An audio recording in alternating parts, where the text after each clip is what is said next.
valoriser aussi les protéines locales, c'est la grande distribution. Donc là, du coup, je vais donc vous laisser vous présenter un par un et aussi nous expliquer comment vous vous êtes implanté vous en grande distribution. Donc peut-être Guillaume, tu veux commencer? Alors, je vais commencer. Bonjour à toutes et à tous. Donc je me présente, donc Guillaume Partiot, je suis agriculteur, agriculteur dans le département de l'Aube, et donc avec mon frère, nous sommes la troisième génération de producteurs de légumes secs sur l'exploitation, et notamment de lentilles. Voilà, on a une région de production historique sur la lentille. Et donc nous avons créé il y a maintenant 10 ans une entreprise qui se nomme la SARL Partiot et Fils et qui fait du négoce et du conditionnement de légumes secs, donc directement sur l'exploitation. La particularité de notre entreprise, c'est que nous avons fédéré autour de nous entre 50 et 80 producteurs sur les départements de l'Aube, de l'Yonne et de la Côte d'Or. Donc des producteurs qui sont contractualisés avec nous, et donc on a atteint un taux de production en 2018 d'environ 2500 tonnes de légumes secs usinés et conditionnés donc, sur notre site dans le département de l'Aube. Et donc ces volumes sont commercialisés avec l'industrie pour une grosse partie, l'industrie agroalimentaire, et également, et c'est le sujet qui nous incombe aujourd'hui, avec la grande distribution sous notre marque qui s'appelle La Ferme Partiot et qu'on retrouve donc dans différents magasins français du nord de la France pour ce qui nous concerne jusqu'en Bourgogne-Franche-Comté. Et donc nous travaillons avec différentes centrales d'achat et magasins en direct. Voilà. Ludovic. Donc moi je me présente, je suis Ludovic Galpin, je suis exploitant agricole en Côte d'Or, dans le sud du département, vers Nouai, en polyculture élevage, race charolaise, et je suis le président de l'association des éleveurs du Pays Beaunois. C'est une association en fait qui a vu le jour en 2011, à la suite d'un constat des politiques de la commune d'agglomération de Beaune, qui avait la volonté de consommer les produits locaux, les produits sur le territoire de la commune d'agglomération de Beaune.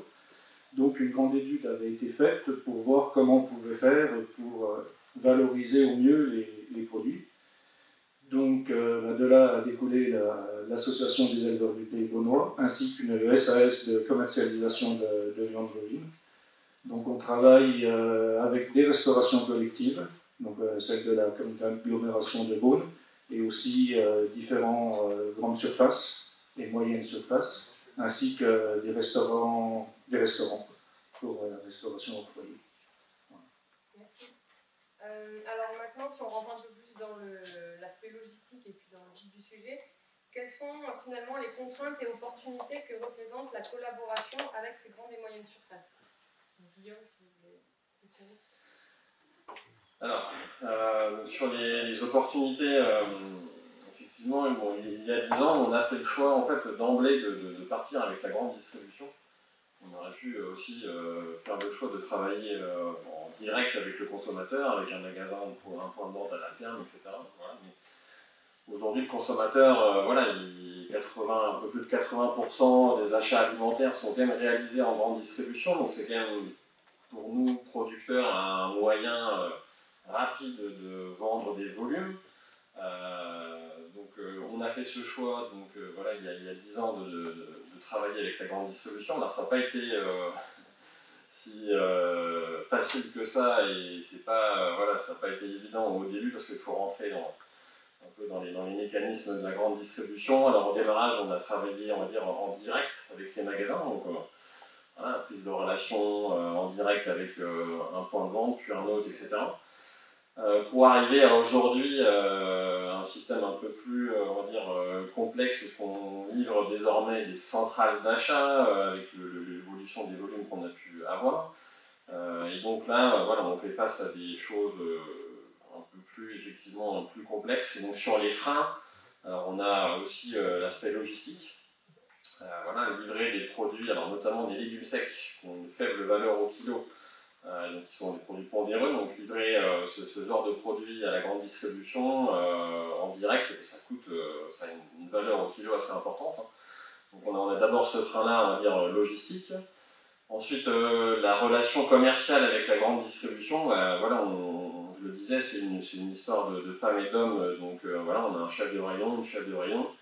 Malheureusement, on est dans la distribution, on est sur des rythmes, des turnover assez importants au niveau du personnel, ce qui nous empêche parfois de construire des relations durables avec les distributeurs. Ça, c'est un des freins aujourd'hui qui est peut-être le plus important à date, quoi. Et si on parle du prix, parce qu'on l'a évoqué tout à l'heure, on a réussi, nous, au début de notre relation, à imposer notre prix. On n'a jamais eu voilà, de discussion, on va dire, trop ardue sur la fixation du prix. On a réussi initialement donc, à fixer notre prix. Après, depuis, on rentre dans des systèmes de négociation où, bien sûr, on a en face de nous des acheteurs donc, qui sont dans leur rôle, à savoir de négocier un prix d'achat. Donc, bien évidemment, depuis le début de notre histoire, on a aujourd'hui on a des négos, etc., qui se passent plus ou moins facilement en fonction des années. Quoi. Voilà. D'accord, ok. Et vous, Ludovic, du coup? Eh bien, pour moi, c'est exactement pareil. En fait, voilà, c'est compliqué. Nous, on est toujours confrontés aux mêmes problèmes, c'est-à-dire que bon, les constats et tout, on a exactement les mêmes pour les livraisons. Mais nous, on est confrontés à un problème de tarif. En viande bovine, il y a tout le temps des promotions dans les magasins. Donc nous, on ne peut pas être tout le temps, avoir un suivi continu avec les magasins. Quand une enseigne décide de faire une promotion sur la viande de bœuf, eh ben, ils ne se servent plus vers nous, ils retournent vers leur centrale d'achat, en sachant que nous également, on a réussi à imposer notre tarif aux grandes surfaces. Ça ne leur pose pas de problème. Par contre, à côté de ça, ils cassent les tarifs par d'autres filières, quoi. Et nous, on a un autre problème, c'est la concurrence. Il y a toujours quelqu'un qui va proposer de la viande de bœuf moins chère que nous. Donc eux, ils regardent leur marge. S'il n'y a pas une volonté de la direction du magasin, eh ben, ils arrêtent de travailler avec nous. Et pareil, la problématique personnelle dans les grandes surfaces. On est bien avec un boucher, et d'un seul coup, hop, il s'en va pour aller ailleurs. Et on ne peut pas forcément le suivre parce qu'ailleurs, ils n'ont pas la même politique que dans certaines grandes surfaces. Voilà. Mais c'est toujours le prix qui revient en premier, quoi. Là, ça avait l'air d'être un sujet tabou, le tarif. Mais il faut bien être conscient d'une chose, c'est que la ménagère, quand elle fait ses courses, elle regarde le tarif. J'ai bien aimé l'intervention de monsieur qui disait le vin, ils en ont produit moins, mais on l'achète plus cher. Et le problème, c'est que de la viande, on voudrait bien en manger moins, de la bonne, mais pas la payer plus cher. Voilà, la problématique qu'on a, nous, aujourd'hui, c'est ça, c'est le tarif. C'est la grande différence avec les produits de légumes secs dits d'épicerie, en fait, où on a beaucoup moins de mécanismes de promotion proposés par la grande distribution, parce que en fait, la viande, on l'a évoqué, c'est un produit aussi d'appel pour la grande distribution, donc soumis aux mécanismes de promotion, etc. Et donc c'est vrai qu'on n'a pas la même, je pense, la même difficulté sur le prix en ce qui concerne les légumes secs, parce que la distribution, pour l'instant, des légumes secs, c'est une faible part, on va dire, de leur activité commerciale, donc c'est pas soumis au même rythme des gratuités et promotions que peuvent avoir les viandes. Et nous, c'est un produit périssable, on a la chaîne du froid, on ne peut pas garder la viande indéfiniment en rayon, on est soumis à des tas de problématiques, donc c'est pas évident d'arriver à pallier tous les problèmes. Ouais, et justement, finalement, selon vous, qu'est-ce qui pourrait accroître les échanges entre agriculteurs et éleveurs locaux en grande distribution? Est-ce qu'il pourrait y avoir des solutions ou des pistes là-dessus? Je vais prendre la parole, moi il faudrait leur interdire de faire des promotions. Non mais clairement, si on veut revaloriser le prix de la viande, il faut leur interdire de faire des promotions pour ces produits d'appel, quoi. On n'entend jamais qu'il y a une bouteille de coca offerte pour l'achat de 5, quoi. Par contre, le 4e ou 5e beefsteak, il est offert, quoi. Voilà. Et nous, c'est ce qui tue notre filière, en fait. Toujours le tarif le moins bas, le moins bas, le moins bas, tout le temps. On a beau être les meilleurs du monde, on veut être rémunéré aussi un petit peu, on n'arrive pas à côté, et on n'y arrive pas. Parce qu'il y a tout le temps quelqu'un qui arrive à valoriser certains produits un peu moins chers. Et après, le problème qu'on a, mettons, avec les restaurations collectives, c'est l'équilibre matière. Les restaurations collectives, comme Dijon, vous prenez essentiellement du bourguignon, mais après il nous reste tous les steaks. Steaks, entrecôtes, tout ça. Donc après on a du mal à le placer ailleurs, en restaurant, pour foyer et tout, quoi. En fait, on a un produit qui n'est pas facile à vendre en protéines animales. Contrairement à vous, un légume, quoi, il peut se stocker, c'est tout le temps le même, voilà. D'où la valeur au kilo qui n'est pas la même. Aussi. Et les frais de production ne sont pas les mêmes non plus. Tout à fait, tout à fait.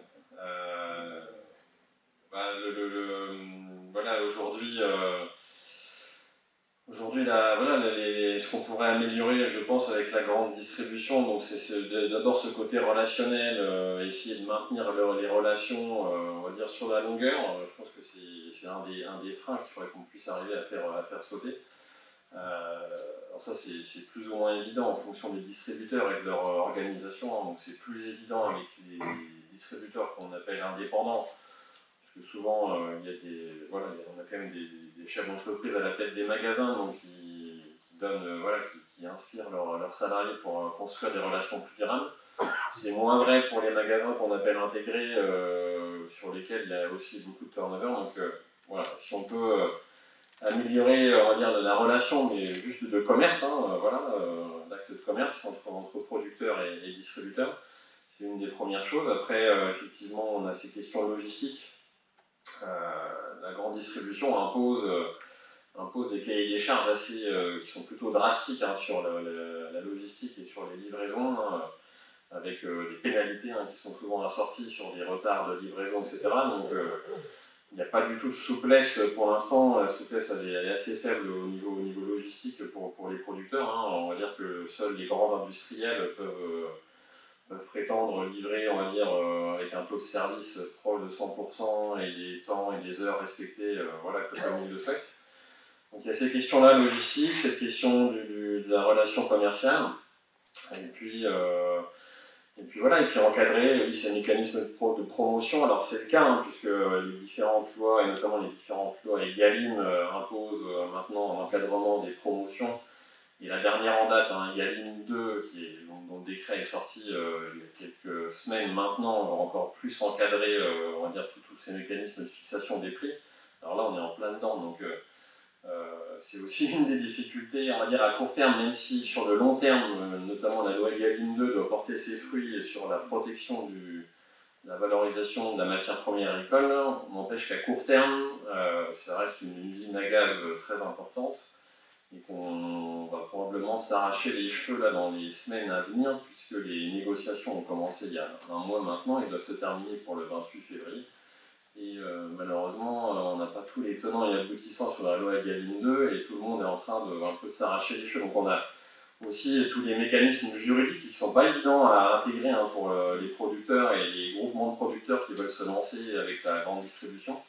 Voilà, toute la commercialisation avec la grande distribution, elle est encadrée juridiquement et il y a des tenants et aboutissants qui ne sont pas toujours évidents à comprendre et à intégrer, quoi. Donc on va dire plus de souplesse logistique, plus de relations commerciales et peut-être un peu plus d'appui juridique pour les entreprises et les exploitations qui veulent se lancer avec la grande distribution, quoi. Voilà. Bien. Merci à vous deux. Merci à vous. Merci. Je ne sais pas, vous voulez rester là pour les questions ou aller à vos places? On peut. Du coup, est-ce que vous avez des questions, donc, pour Ludovic ou Guillaume et pour Jean-Michel qui a parlé de la restauration collective? Oui, peut-être que je vais vous prendre un micro.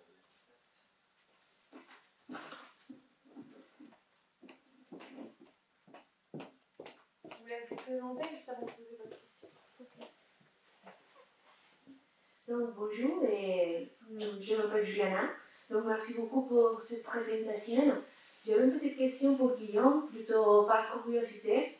En fait, quand vous allez faire les négociations avec la grande distribution, ça se passe comment les emplacements des produits et des légumes secs? Parce qu'on voit dans les magasins qu'ils sont un peu éparpillés partout. On voit des fois, ils sont à côté des fruits et des légumes, dans les rayons des féculents, on les voit un peu partout. Donc j'aimerais savoir, ça se passe comment? Merci. Alors, les légumes secs en grande distribution ont en principe deux places possibles au sein d'un magasin. Donc, on a soit le rayon fruits et légumes. Donc, ça, c'est historique en fait. Pourquoi? Parce que les producteurs et les négociants en ail, oignons et aide à la cuisine ont toujours proposé, on va dire, dans leur gamme, des légumes secs. Et donc, traditionnellement, on a ce rayon, voilà, fruits et légumes avec donc, les aides culinaires, oignons, etc., qui proposait donc des légumes secs, alors à la base en filet en fait, hein, comme les oignons étaient en filet, voilà, ils proposaient des légumes secs en filet. Ça concerne, si mes sources sont encore bonnes, environ 8 à 10% des achats de légumes secs en magasin. Donc c'est une faible part des achats de légumes secs en magasin. L'autre rayon de prédilection, c'est le rayon épicerie salée, donc, dans lequel on retrouve les pâtes, le riz et les autres produits d'épicerie. Donc c'est le deuxième emplacement et c'est l'emplacement principal donc, où les achats sont au hauteur de 90% donc des légumes secs. Il faut savoir que le rayon, on va dire, légumes secs a été souvent délaissé par la grande distribution parce que la consommation était faible, hein, on l'a vu, on était à moins de 2 kg, on est à 2 kg en 2021, mais on était plutôt à 1,5 kg en début des années 2000. Hein. Donc on a repris 500 grammes de consommation moyenne, mais comme c'est une faible consommation, forcément la grande distribution n'y a accordé qu'une très faible place à l'intérieur de ces rayons.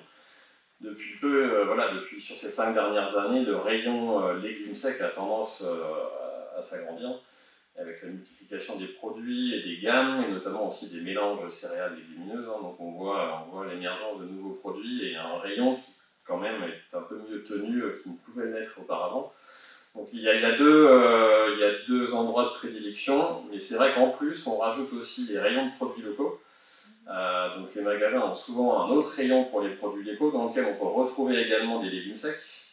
Donc souvent on a une double implantation, donc on est et dans le rayon légumes secs et dans le rayon des produits locaux.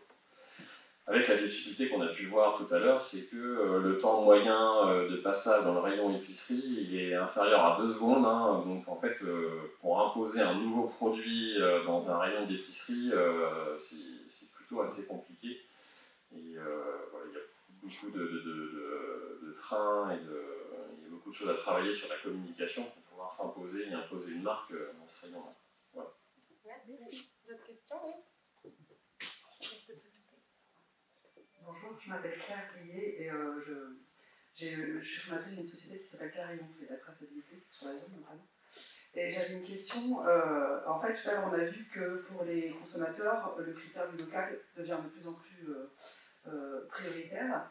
Et je voulais savoir si la grande distribution vous accompagnait pour la mise en avant de ce critère au niveau marketing, notamment sur la viande, ce qui pourrait éventuellement vous aider à faire face à une autre concurrence prix. En fait, quand ils prennent notre viande, ils nous mettent bien en avant, parce que ça leur permet de s'acheter une bonne conscience aussi. Non mais clairement, hein, on sert d'étendard et puis voilà quoi. Donc pour nous, pour ce qu'on leur passe, ça nous va bien, mais après à côté de ça, on n'a pas que cette partie-là à valoriser au sein de nos exploitations, donc après on n'arrive pas à valoriser les autres animaux, mais sinon ouais, ils nous accompagnent, ils jouent à fond le jeu de la communication. Ouais. Après, un des points clés aussi qu'il faudrait, c'est que le consommateur discute avec les grandes surfaces. Que les personnes qui font les courses leur disent bah, ça c'est bien, ça c'est pas bien. En fait, quand on fait ses courses, on ne parle pas. Quoi. On dit juste bonjour à la caissière et puis on s'en va. Donc c'est peut-être une des clés aussi pour améliorer la valorisation des produits locaux dans les magasins. Il faudrait que le client s'intéresse et s'implique un peu plus au sujet, quoi, en fait. Pas qu'elles disent, pas les femmes qui font les courses, mais pas que les consommateurs disent ah c'est bien, il y a des produits locaux, et puis quand ils passent devant le rayon, ils regardent le tarif, ah bah tiens, il y a une promotion sur de la viande de porc ou de la viande de bœuf qui vient de l'autre côté de la France. Parce qu'il faut bien se dire quand même que dans les grandes surfaces, c'est essentiellement de la viande française. 95%, quoi. Après, ils ont quelques races qui mettent en avant, mais ils jouent vraiment le jeu de la race française, de la viande française, contrairement aux restaurations collectives et hors foyer. malgré que maintenant il y a beaucoup d'améliorations au niveau de la restauration collective. Merci beaucoup. Stéphanie rebondissait sur votre réponse, Guillaume, en disant que l'éparpillement justement des légumes secs dans les différents rayons fait qu'au final, ils n'attirent pas spontanément le consommateur.